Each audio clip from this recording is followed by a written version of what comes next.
Hello everyone, Assalamu alaikum. Good time to all of you. How are you all? I hope you all are fit and fine.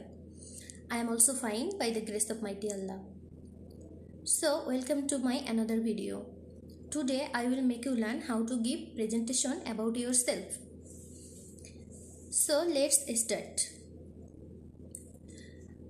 This is Halima in front of you. I am from Gaibandha. I am a student. I have completed SSC.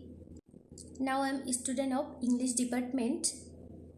I am daughter of MD Hazrat Ali and Most Najma Begum. We are two siblings.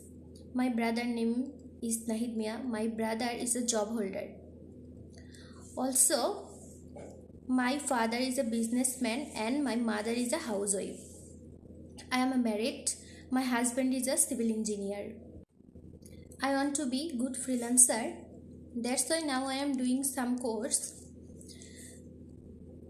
Actually, I want to be successful freelancer.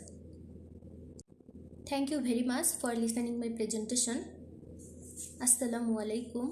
If you like my video, so like, comment, subscribe please. Bye.